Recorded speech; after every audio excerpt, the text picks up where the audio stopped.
আসসালামু আলাইকুম। রেশমা রান্না বান্নার ভিলেজ ফুড আবার একটি নতুন রেসিপি নিয়ে আপনাদের সামনে হাজির হলাম।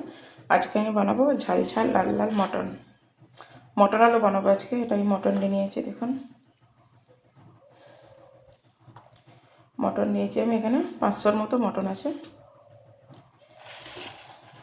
আদা বাটা, চিনি, নুন, জিরে গুঁড়ো, কসুরি মেথি, হলুদ গুঁড়ো, লঙ্কা গুঁড়ো, এখানে আছে গোটা সব মশলা, শুকনো লঙ্কা, এলাচ, দারচিনি, লবঙ্গ, টক দই, কাশ্মীরি লঙ্কার গুঁড়ো, গোলমরিচের গুঁড়ো, পেঁয়াজ, সরষের তেল, এর মধ্যে বিরিয়ানির মশলা, বিরিয়ানিতে যাবতীয় মশলা লাগে সেই মশলাটা ওর মধ্যে আমি গুঁড়ো করে রেখেছি।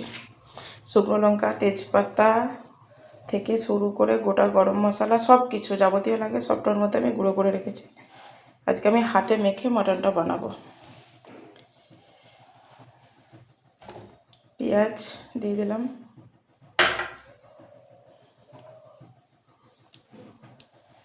আদা রসুন,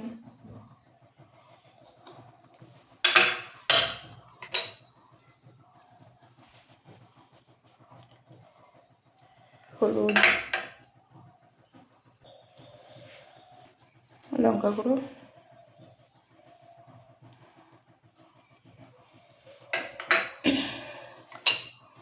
জিরে গুঁড়ো,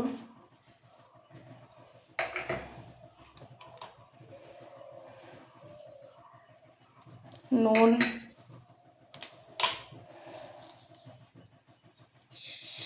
চিনি,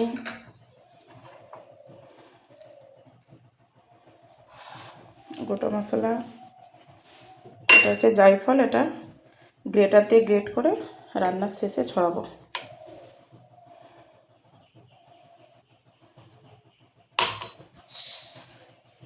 কসুরি মেথি,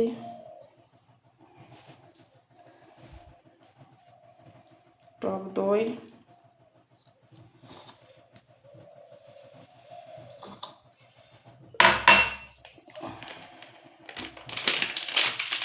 কাশ্মীরি লঙ্কা,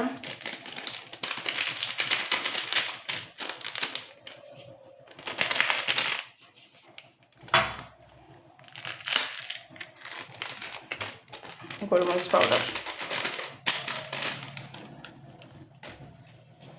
তেল, এগুলোকে আমি আগে ভালো করে মেখে নেব। আগে এইভাবেই রান্না করতে, এখন সব এই রান্না সব ভুলে গেছে, আর এখানে সব এইভাবে রান্না হতো, এর টেস্টটা দ্বিগুণ, এই রান্নার থেকে এই রান্নার টেস্ট দ্বিগুণ হয়। দেখুন হাতে করে ভালোছি, একটু সময় নিয়ে 1-1.5 মিনিট ধরে ভালো করে মাখলাম। এর উপরে টমেটোটা আমি দিয়ে দিচ্ছি, এটা আমি কুকারে সিটি ফেলে নেব। আলুগুলো ভেজে নিয়েছি আর সিটি ফেলে আমি কড়াতে ঢেলে দিয়েছি। একটু তেল ছিল ওর মধ্যেই ঢেলেছি, কিন্তু আর কোনো মশলা আমি দিইনি। এবার এটা কষে নেবো ভালো করে। মশলাটা কষানো হয়ে গেছে, এবারে এর মধ্যে আমি আলুগুলো দিয়ে দেবো। এটা পানি দিয়ে দেবো। এখন পানি দিয়ে দিয়েছি, একটু ঝোলঝোল মতো হবে। এগুলোতে আমি ঢাকা দিয়ে দেবো। ফুটে গেলে লো ফ্লেমে দিয়ে নেবো। দেখুন মাটনটা আমার হয়ে গেছে।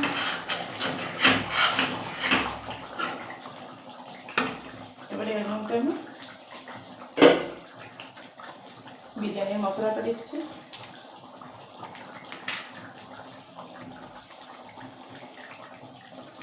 ধনেপাতা কুচি, গ্রেট করে জায়ফল,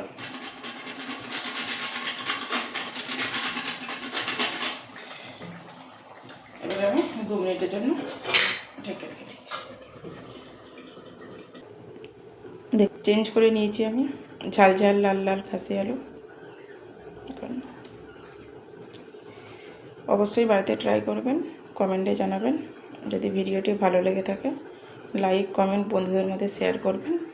যদি আমার চ্যানেলে নতুন হয়ে থাকেন চ্যানেলটাকে সাবস্ক্রাইব করবেন, নতুন নতুন নোটিফিকেশান আপনাদের কাছে পৌঁছে যাবে। আল্লাহ হাফেজ।